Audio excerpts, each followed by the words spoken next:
오늘 함께 나눌 말씀은 마태복음 24장 15절에서 35절 말씀입니다. 이와 같이 너희들의 모든 일을 보거든 인자가 가까이 곧 문 앞에 이른 줄 알라. 24장은 흔히 감람산 광화로 알려진 종말에 대한 말씀입니다.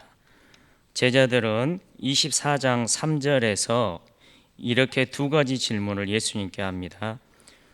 우리에게 이루소서 어느 때에 이런 일이 있겠사오며 또 주의 임하심과 세상 끝에는 무슨 징조가 있사오리이까. 대체로 첫 번째 질문은 예루살렘 성전의 멸망에 대한 것이고 두 번째 질문은 세상의 종말에 관한 것입니다. 본문에서 주어진 예수의 대답에는 이 둘이 쉽게 나누어지지 않습니다.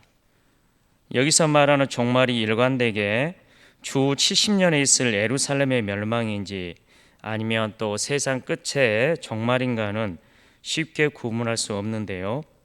그럼에도 불구하고 15절에서 28절은 예루살렘 성전 멸망에 관한 것으로, 그리고 29절부터 35절까지는 세상의 종말에 관한 것으로 보는 것이 적절할 것 같습니다. 그러나 또 이 두 단락을 전체적으로 예루살렘 성전의 멸망으로 보는 견해도 있다는 것을 아시고 오늘 본문 말씀을 함께 나누도록 하겠습니다. 오늘 본문은 크게 두 단락으로 나눌 수 있는데요.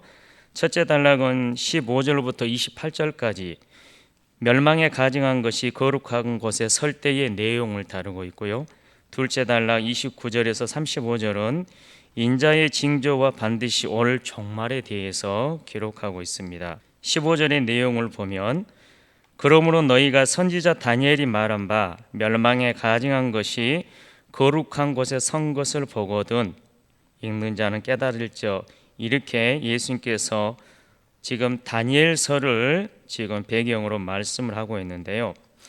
멸망에 가증한 것의 이 원어적 의미는 황폐를 초래하는 몹시 혐오스러운 것이라고 하는 그 의미를 가지고 있습니다.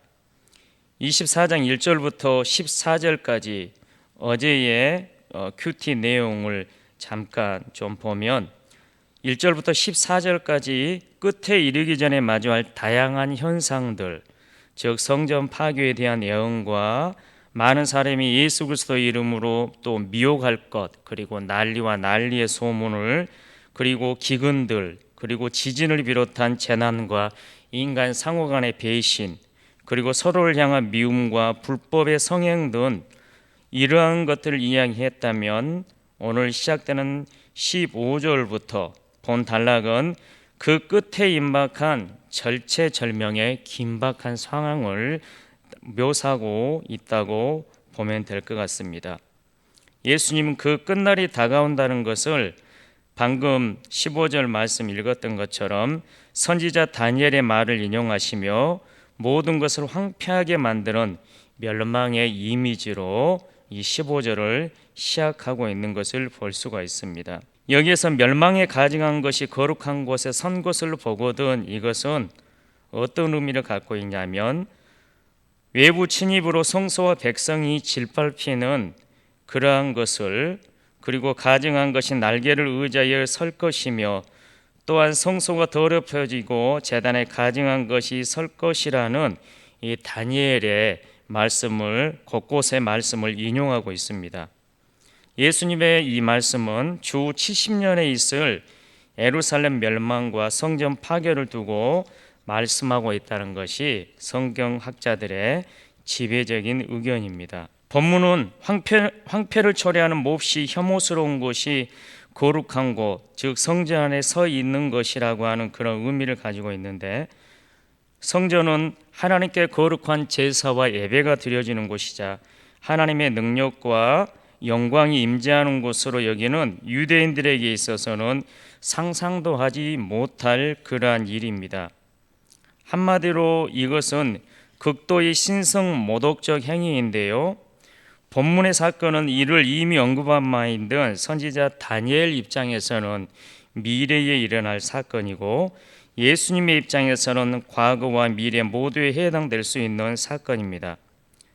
그러나 본문이 구체적으로 어떤 사건을 가리키는가에 대해 여러 의견들이 있지만 가장 일반적인 의견을 말씀드리자면 15절의 그러한 내용, 멸망에 가증한 것이 거룩한 곳에 선 것을 보거든, 이 내용은 가장 일반적 의견은 로마가 예루살렘을 포위한 AD 66년 그리고 완전히 멸망시킨 70년에 로마의 지도 장군이 이 예루살렘 성전을 점거하고 독수리 모양이 그려진 로마 황제의 깃발을 예루살렘에 꽂은 사건이라고 봅니다.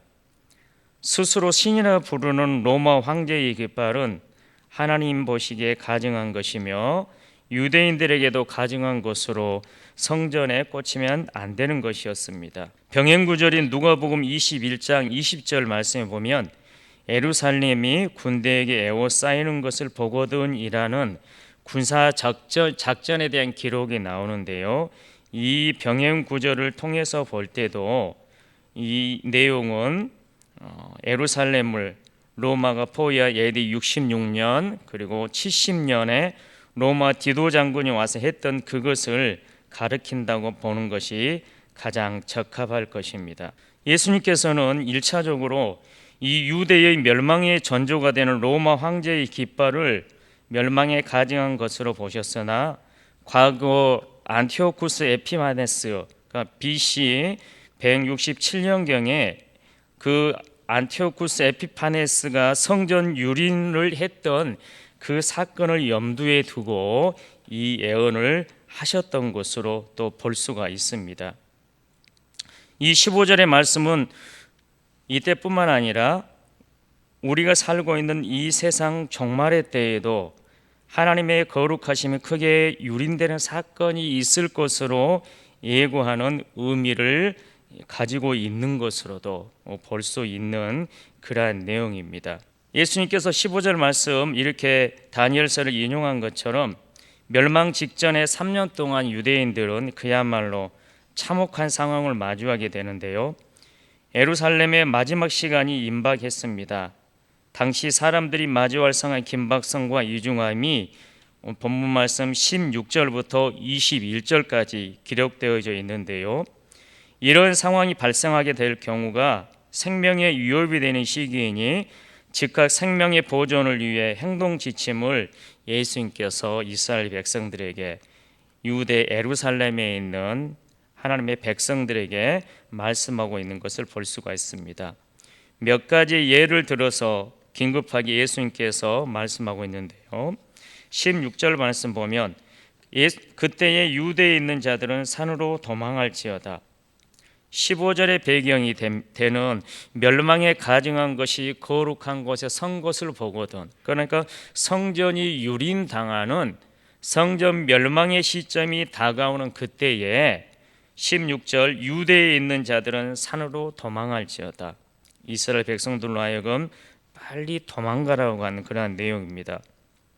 예수님께서는 적이 침투에 들어와 환란이 엄습해 올 때 유대의 예루살렘에 머물러 있지 말고 적극적으로 몸을 피하여 구원을 얻으라고 말씀하십니다. 후에 이 경고를 받아들인 그리스도인들은 AD 69년경 베스파시아누스가 예루살렘을 공격할 당시 비텔리우스 황제가 죽자 그를 이어 황제로 즉위하기 위해 로마로 가면서 그 아들 디도에게 로마 군대의 지휘권을 넘기는 과정에서 잠시 예루살렘에 대한 포위망이 풀려 있을 때 그 기회를 이용하여 유대를 떠나 갈릴리 호수 동쪽에 위치한 이 데가볼리에 있는 펠라라는 곳으로 도망쳐서 많은 사람들이 목숨을 구하였다고 합니다. 예수님께서 유대에 있는 자들은 산으로 도망할지어다.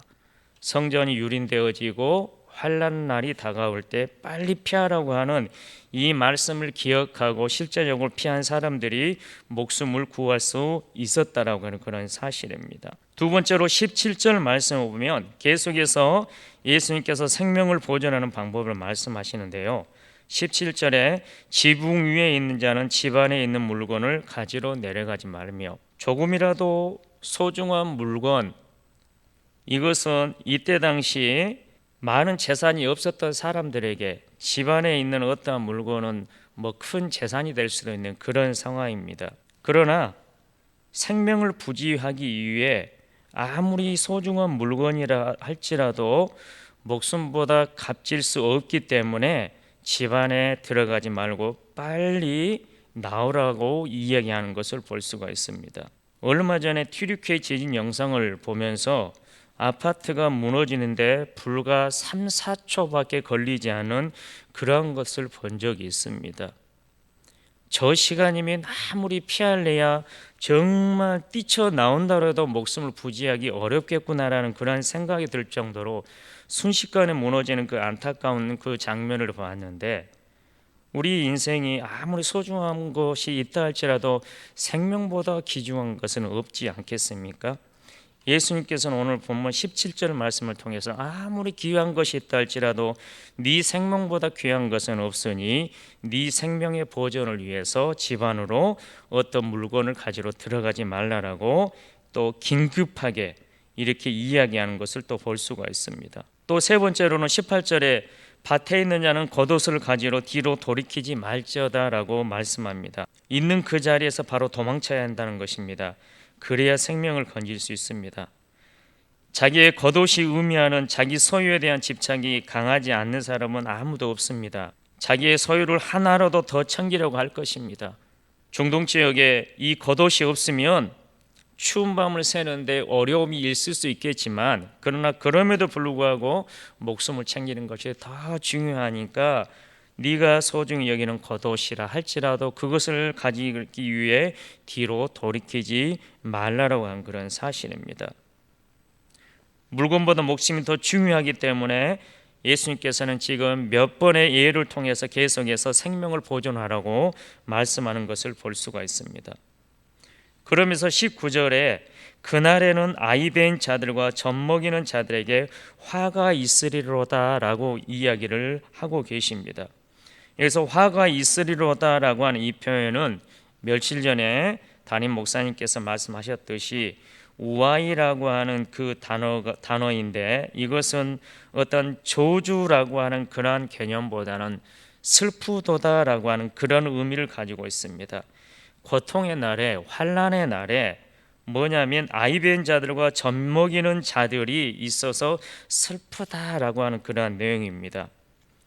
이 내용은 화가 있으리로다, 이 내용은 슬프다라고 하는 그 의미로서 본문에서는 피할 수 없는 고통을 눈앞에 둔 자들에 대한 연민과 동정을 나타내는 지극한 슬픔의 의미로 쓰였습니다. 장차 있을 재난을 겪게 될 대상을 가리지 않을 것입니다. 재난이 사람을 차별하지 않는다는 것입니다. 세상에서 가장 철저하게 보호받아야 한다고 여겨지는 임산부와 영아를 키우는 여성들에게까지 그 재난은 미칠 것이라는 사실입니다. 사실 이런 사람들은 적군이 침략하고 재난이 덮칠 때 보통 사람들보다 돕기가 더 어려운 신체 조건과 상황을 가지고 있는 자들입니다. 아이벤 자들과 젖 먹이는 자들. 그러나 이러한 이들이 무자비한 사륙자들의 칼에 삼킬 여지가 훨씬 크기 때문에 19절의 표현을 통해서 우리 예수님께서 슬프다라고 하는 그러한 말씀을 하고 계십니다. 요세푸스의 유대 전쟁사에 의하면 AD 70년에 일어난 이 예루살렘 멸망 당시 성을 미쳐 빠져나가지 못한 110만여 명이 죽임을 당한 것으로 나오는데요, 그 가운데는 여성들과 유아들이 많았다고 합니다. 그러면서 계속해서 20절 말씀에 너희가 도망하는 일이 겨울에나 안식일에 되지 않도록 기도하라라고 이야기합니다. 이것은 겨울철은 도망치는 환경이 다른 때보다 혹독하기 때문에, 그리고 또 안식일은 유대인들이 엄격한 율법 준수 때문에 도망치기를 포기할 것을 염두에 두신 표현입니다. 안식일에는 몇 미터 이상을 가면은 안식을 범한 거라고 해가지고 여러 가지 율법들로 이 유대인들이 거기에 묶여 있기 때문에 적들이 침략해 올 때 안식일이라고 하여서 도망가지 않는 그러한 것들을 할까봐 예수님께서 도망하는 일이 겨울에나 안식일에 되지 않도록 기도하라라고 또 이야기하는 것을 볼 수가 있습니다. 재난을 당하는 피해자들을 스스로 힘으로 통제할 수 없는 그날이 각자 자신에게 있어서는 최악의 조건이 되지 않도록 어떤 암담한 상황 가운데서도 하나님의 은혜를 간구하며 성심껏 기도하라고 명령하고 있습니다. 그러면서 21절 말씀에 이는 그때에 큰 환난이 있겠습니다. 창세로부터 지금까지 이런 환난이 없었고 후에도 없으리라. 전무후무한 환난이 있을 것이라고 예수님께서 지금 말씀하고 있는 것을 볼 수가 있습니다. 이 환난이 얼마나 크고 심각한지 방금 21절 말씀드린 것처럼 창세 이후로 이런 환난이 없었고 앞으로도 없을 것이라고 설명을 덧붙이십니다. 물리적으로 어떤 크기의 비교는 아닐 것입니다. 이것은 환난의 심각성과 그리고 공포가 그토록 크다는 것을 강조하는 그러한 의미입니다. 누가 이 큰 환난을 견딜 수 있겠습니까? 본문의 예언이 적용되는 예루살렘 멸망의 측면에서 살펴보면 본 예언과 역사적 사실이 놀라운 일치를 보이는 것을 우리가 알 수 있는데요. 유대 역사가 요세푸스에 의하면 AD 70년 예루살렘이 포위되어 멸망할 때 아까도 잠깐 말씀드렸지만 사망자가 무려 110만 명이나 되었다고 합니다. 그리고 포로로 끌려간 사람은 9만 7천 명이나 되었을 정도로 예루살렘 도성에는 피비린내로 가득했다고 합니다. 이는 그때가 유월절 기간으로 이 유월절 절기에 참석하기 위해 세계 곳곳 그리고 나라에서 수백만의 사람들이 예루살렘으로 몰려들었기 때문이라고 합니다. 아마 이것을 노리고 이때에 침략을 했는지 모르겠습니다. 그러면서 22절 말씀 이야기합니다. 이런 환난이 있을 그날에 하나님의 은혜가 감지되어지는 그런 22절 말씀인데요. 그 날들을 감하지 아니하면, 즉 환난의 그 날들을 감하지 아니하면 모든 육체가 구원을 얻지 못할 것이나 그러나 택하신 자들을 위하여 그 날들을 감하시리라. 예수님께서 환난이 어마어마한 환난이 있을 건데, 그런데 그날에 그 환난의 날에 하나님께서 제대로 정말 그 환난을 주시면 아무도 감당할 사람이 없기 때문에 하나님께서 특별히 택하신 자들을 위해서 그 날에 환난을 감해 주신다라고 하는 그 은혜의 내용을 22절에서 말씀하고 있는 것을 볼 수가 있습니다. 본문은 공의로우신 하나님께서 세상에 대한 심판으로 사상 초유의 대환난을 주실 것이지만 심판 중에서도 긍휼과 자비의 성품을 잊지 않으실 것이라는 사실을 강조해 주고 있습니다. 누가 이 큰 환난을 견딜 수 있겠습니까? 이 말은 견딜 수 없다는 것입니다. 아무도 이 큰 환난을 견딜 수 없다는 것입니다. 그러므로 하나님은 그 심판의 날을 감하십니다. 그러지 않으면 한 사람도 살아남을 수 없기 때문입니다. 궁극적인 이유는 그런 환난 가운데서도 하나님이 택하신 자들을 구원하시기 위함입니다. 심판은 불가피하지만 택한 자들로 인해 환난은 경감될 수 있다는 그러한 말씀을 22절에서 하고 있고요. 이것이 종말에 비치는 하나님의 은혜의 빛입니다. 여기서 말하는 택함 받은 자들은 유대 예루살렘에 있는 초대교회의 성도들일 것입니다. 계속해서 23절 그때라는 단어가 사용되고 있습니다. 그때에 사람이 너희에게 말하되 보라 그리스도가 여기 있다 혹은 저기 있다 해도 믿지 말라. 물리적으로 생명을 위협하는 환난의 내용들이 22절까지였다면 본문 23절부터 28절까지는 미혹을 통한 영적인 환난의 내용들이 나오고 있습니다. 신앙적 환난의 내용들이라고 볼 수 있습니다. 첫 번째로 그것은 거짓 그리스도에 대한 미혹입니다. 환난이 극에 달하면서 사람들은 자신들을 환난 가운데서 구원해 줄 메시아를 절실히 찾을 것입니다. 이러한 사람들의 심리를 이용해서 어려운 때에 자기를 구원해 줄 메시아를 절실하게 찾는 이러한 사람들의 심리를 이용하여 거짓 선지자들은 곳곳에서 그리스도가 이미 와 있다면서 거짓 소문을 퍼뜨릴 것입니다. 우리가 살고 있는 이 시대에도 어려움이 있는 이들을 향하여서 자기들이 거짓 그리스도인 것처럼 자기가 선지자인 것처럼 사람을 미혹하는 그런 사람들이 많이 있지 않습니까? 이때 당시 하나님께서 예수님께서 이러한 일들이 있을 것이라고 이스라엘 백성들에게 그렇게 말씀하고 있는 것입니다. 거짓 선지자들은 환난에 처한 사람들이 구세주를 간절히 찾고 있을 때 그 사람들의 주의를 집중케 하여 정말로 그리스도가 나타나기를 한 것처럼 그럴듯하게 말할 것입니다. 어떤 사람은 그리스도가 여기 있다고 말할 거고, 다른 사람은 자기 쪽을 가리키면서 그리스도가 여기 있다라고 그러한 주장을 할 것입니다. 그리스도가 여기에도 있고 저기에도 있다 그렇게 하면서 많은 사람들을 혼란 속에 빠져들게 할 것이며, 또 한쪽을 택해가지만 여전히 다른 쪽에 눈을 떼지 못하는 불안 속에 떨게 할 것입니다. 여기가 그리스도인가 하고 왔는데 저쪽이 그리스도인가 하는, 그러나 그 어느 쪽에도 그리스도는 임재하지 않습니다. 왜냐하면 성경은 명백하게 오늘 함께 나눌 말씀 30절에도 나와 있는 내용인데요, 명백하게 그리스도는 모든 환난이 지나간 후에 모든 사람들이 동시에 볼 수 있는 모습으로 강림하실 것이라고 말씀하셨기 때문입니다. 따라서 성도는 이러한 소문에 미혹되지 말며 의연히 고난을 이기고 오실 예수 그리스도, 참된 예수 그리스도를 기다려야 할 것입니다.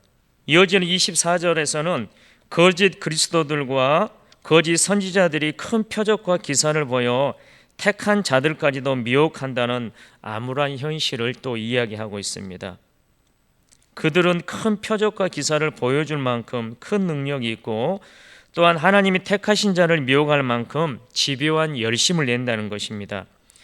여기에서 표적과 기사가 무엇인지 구체적으로 나와 있지는 않지만, 우리는 여기에서 영적 신비를 동반한 큰 표적과 기사의 출처를 사단으로 추정해 볼 수 있을 것입니다.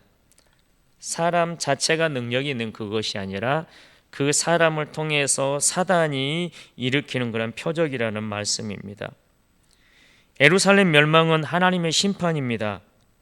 사단은 하나님의 시간에 끼어들어 거짓 표적과 기사를 통해 성도들을 미혹합니다. 사탄이 얼마나 치밀하게 그리고 얼마나 열심히 하나님의 백성을 공격하는지를 분명히 기억하고 경각심을 가져야 할 것입니다. 이때 당시에 이들뿐만 아니라 오늘의 이 시대를 살아가는 우리에게 우리 하나님께서 경각심을 가지라라고 하는 그러한 말씀일 것입니다. 그러면서 25절 보라 내가 너에게 미리 말하였노라 이렇게 말씀하십니다. 모든 말씀 24절까지의 내용을 말씀하시면서 내가 너에게 미리 말했다. 이것은 무슨 말이냐면 반드시 내가 너에게 말한 이것을 마음에 새기라라고 하는 그 의미를 가지고 있습니다. 예수님께서는 24절까지 미래에 이루어질 사건을 예언하시면서 환난을 당하게 될 제자들에게 4절에서 24절 전체 이 말씀, 내가 너에게 한 말 이것을 가슴에 새기라라고 하는 그런 의미로 25절에서 다시 한번 내가 너에게 미리 말하였노라 이렇게 환기를 시키는 것을 볼 수가 있습니다. 그리고 이어서 환난 중에 백성들이 기억해야 할 주의사항을 또 26절부터 또 몇 가지를 전달을 하는데요, 26절 말씀 보면 그러면 사람들이 너희에게 말하되 보라 그리스도가 광야에 있다 하여도 나가지 말고 보라 골방에 있다 하여도 믿지 말라 이렇게 말씀하고 있습니다. 거짓 그리스도의 어떤 출현에 대해서 말씀하고 있는 그런 내용인데요, 그리스도가 어디 있다고 말하는 어떤 말도 귀담아 듣지 말라라고 이야기합니다. 서로 모두가 메시아의 출현에 적합한 장소라 기대했던 광야에 예전에 세례 요한이 나타날 때도 예수님께서 오실 때도 광야에서 백성들을 맞이했던 것처럼 설사 그리스도가 온다 할지라도 그와 같은 방식이 아니라는 겁니다. 은밀함을 상징하는 골방에 있다 해도 믿어서는 안 된다는 것입니다. 겸손한 예수님이 이 땅에 오셨던 것처럼 그렇게 은밀하게 온다고 다른 사람들이 골방에 있다 해도 믿어서는 안 된다는 겁니다. 왜냐하면 그리스도는 그런 식으로 오시지 않기 때문입니다. 26절 말씀, 번개가 동편에서 나서 서편까지 번쩍임 같이 인자의 임함도 그러하리라. 27절 말씀입니다. 예수님께서 오시는 방식이 광야에 그리고 은밀한 골방에 출현하는 그것이 아니라 번개가 동편에서 나서 서편까지 번쩍임 같이 순식간에 모든 사람의 눈에 보여지는 것 같이 예수님도 사람들의 눈에 훤히 보이게 임한다라고 하는 내용이 27절의 말씀입니다. 그리스도의 임함은 번개처럼 이루어진다. 다시 말해 사람들이 그리스도가 여기 혹은 저기 있다고 말할 필요 없이 모든 사람의 눈에 일시적으로 불빛처럼 선명하게 그리고 순식간에 임한다라고 하는 내용입니다.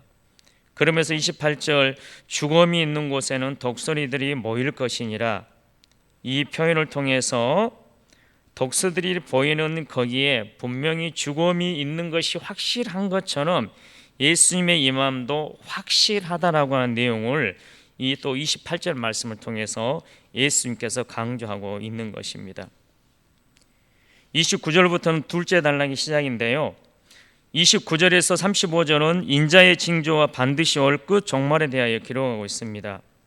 지금까지 예루살렘 멸망에 대한 내용에 초점이 있었다면 29절부터 시작되는 단락부터는 예루살렘 멸망의 상징적 의미가 종말론적 의미로 확장되어 주님의 재림의 징조들을 조명한다고 볼 수가 있습니다. 그러니까 이제 본문의 내용이 첫 단락은 예루살렘 성전의 멸망이었다고 한다면 오늘 29절부터는 성전의 멸망이 확대되어서 세상의 종말로 확대되어지는 것을 지금 의미한다고 볼 수가 있는데요.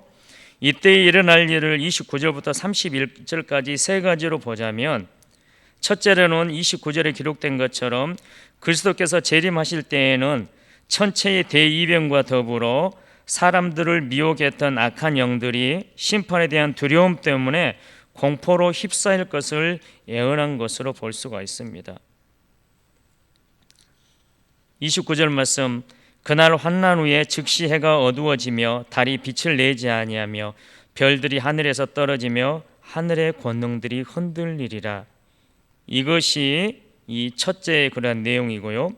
둘째로는 30절에 기록된 것 같이 인자의 징조를 분명히 볼 수 있고 모든 족속이 통곡하며 인자가 구름 타고 올 것을 본다는 것입니다. 인자의 징조가 하늘에서 보이겠고 이것을 원문으로 직역하면 인자의 표시가 하늘 안에서 빛날 것이다 라고 하는 의미입니다. 즉 분명한 표시가 있어서 누구나 알아볼 수 있다는 것입니다. 여기에서 인자의 징조가 구체적으로 무엇인가에 대해서는 다양한 견해가 있습니다. 초대교회 시대 교부들은 대부분 십자가라고 했고 어떤 사람은 천사들의 나팔과 깃발, 또 어떤 사람은 그리스도의 영광스러운 광채, 또 어떤 사람은 그리스도가 도래하는 것을 알리는 어떤 것이라고 했는데요. 다만 분명한 것은 그것이 너무 선명하게 빛나서 사람들이 그것이 나타나기가 무섭게 즉시 바라볼 것이라는 사실입니다. 그것은 환상이나 상징적 표현이 아니라 그리스도의 재림과 동반될 분명한 실체라는 것입니다. 인자의 징조는 모든 사람들이 단번에 알아볼 수 있는 그러한 모습으로 오신다는 것입니다.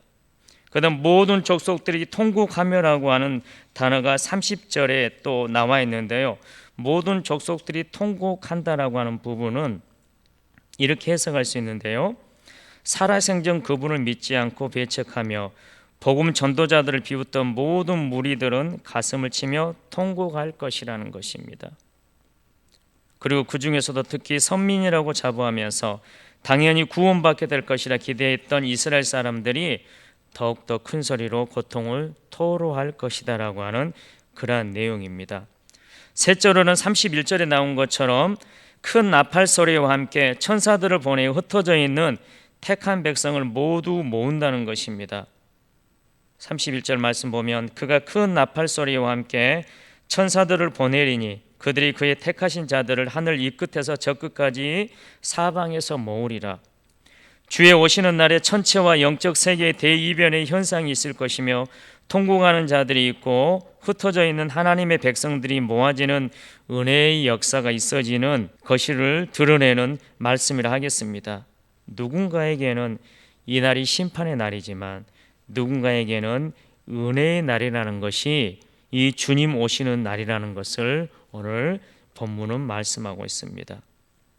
이러한 종말의 현상에 대한 말씀을 마무리하시면서 갑자기 32절부터 예수님께서는 종말의 때를 이야기합니다. 무화과 나무 잎사귀를 통해 이 시대를 때를 분별하라고 이야기합니다. 무화과 나무의 잎사귀의 변화를 통해 물리적 시간을 분별하는 것처럼 이 모든 일, 즉 예수님이 지금까지 말씀하신 모든 일을 보거든 예수님이 문 앞에 이룬 줄 알라는 것입니다. 예수님께서 말씀하신 여러 가지 징조가 역사상에 하나 둘씩 발생하기 시작하면 주님의 재림과 역사의 끝, 즉 최후 심판이 임박했다는 사실을 알라는 말씀이 32절과 33절의 내용입니다. 그러면서 34절 말씀이 이렇게 이야기합니다. 내가 진실로 너희에게 말하노니 이 세대가 지나가기 전에 이 일이 다 일어나리라. 이 34절 말씀은 좀 해석하기 난해한 부분으로 신중한 접근이 필요한데요. 본문을 직역하면 이 모든 것들이 될 때까지 이 세대는 결코 지나가지 않는다라고 하는 그런 의미입니다. 본문은 이 모든 것들이 다 이루어지면 그때야 비로소 이 세대가 지나갈 것이라는 의미입니다. 이것을 풀어서 쓰면 이렇습니다. 예수님께서 말씀하신 재림 전에 있을 것으로 예언된 환난들과 징조들이 모두 다 성취될 때는 언제인지는 모르지만 그 일이 다 이루어질 때까지는 결코 이 세대가 지나가지 않는다는 것입니다. 그러므로 이 세대는 당연히 재림 전에 일어날 환난들과 징조들을 모두 다 겪게 될 것이라는 의미입니다. 그리고 여기에서 이 세대에 대해서 살펴보는 것이 필요한데요. 24장은 단순히 예루살렘 멸망뿐만 아니라 주님의 재림으로 인한 세상의 종말을 예언하는 부분이기도 합니다. 따라서 우리는 여기서 이 세대가 의미하는 바를 1차적으로는 예루살렘 멸망 직전에 살았던 사람들의 시대라는 것을 생각하고, 그러나 궁극적으로는 주님의 재림 전에 사는 모든 사람들의 시대를 의미한다고 보는 것이 옳을 것입니다. 그러면서 마무리하십니다. 35절 천지는 없어질지언정 내 말은 없어지지 아니하리라. 34절까지의 말씀을 하시고 나서 예수님은 35절을 통해 어떤 것을 특별히 강조를 하시는데요. 자신의 말씀에 대한 강조입니다. 천지는 없어질지언정, 여기서 천지는 물리적 하늘과 땅만을 의미하지 않습니다. 이 세상에 있는 모든 인간의 사상 및 철학, 그리고 모든 물질 문명을 다 포함하는 표현입니다. 즉 하늘과 땅에 포함되어 있는 존재하는 모든 것들을 가리키는데요. 이러한 것들은 영원하지 않고 언젠가는 사라진다는 것입니다. 그러나 내 말은 없어지지 않는다고 말씀하십니다. 이것이 의미하는 바는 주의 말씀은 그 자체로서 영원히 존재한다는 것이고, 자신이 지금까지 하신 말씀은 그대로 이루신다고 하는, 즉 애언하신 말씀의 권위와 신실함을 강조하는 확고한 표현인 것입니다. 이렇게 영원하고 신실한 말씀을 하나님이 우리에게 주셨습니다. 하나님이 우리를 향해 하신 말씀은 하나도 땅에 떨어뜨리지 아니하고 하나님이 친히 이루어 가신다라고 하는 사실입니다. 우리를 향한 이러한 신실한 하나님의 말씀만 붙잡고 살아가는 우리가 되길 소망합니다. 말씀을 정리합니다. 하나님은 환난의 날에 우리로 하여금 생명의 보존을 위하여 피할 방법을 말씀하셨습니다. 또한 그 환난의 순간에도 우리의 연약함을 아셔서 택하신 자들의 구원을 위하여 환난의 강도를 감하여 주셨습니다. 또한 환난의 때에 있을 여러 징조들을 알려주시며 세상의 미혹을 이겨낼 수 있는 말씀도 주셨습니다. 하나님이 말씀하신 모든 일들이 분명하게 일어날 것이라며 종말의 때를 잘 분별하며 잘 살라 말씀하십니다. 없어질 천지를 붙잡고 살아가는 어리석은 인생이 아니라 영원한 생명 대신 하나님의 말씀을 붙잡고 살아가는 우리 모두가 되시길 우리 주님의 이름으로 축원드립니다. 기도하겠습니다. 환난의 날에 우리로 하여금 생명의 보존을 위하여 피할 방법을 말씀하신 하나님, 그 말씀대로 순종하여 생명을 보존하는 우리가 되게 하여 주시옵소서. 그 환난의 순간에도 우리의 연약함을 아셔서 택하신 자들의 구원을 위하여 환난의 강도를 감하여 주심으로 우리를 지켜주시는 하나님을 찬양합니다. 또한 세상의 미혹을 이겨낼 수 있는 하나님의 말씀을 주시니 감사합니다. 진리신 하나님의 말씀을 기준 삼아 세상 속에서 선과 악을 잘 분별하게 하시고 온갖 우상이 판치는 이 시대에 예수님만을 그리스도로 고백하며 다시 오실 예수 그리스도를 소망하며 살아가는 하나님의 백성 되게 하여 주시옵소서. 감사하옵고 예수님의 이름으로 기도드립니다. 아멘.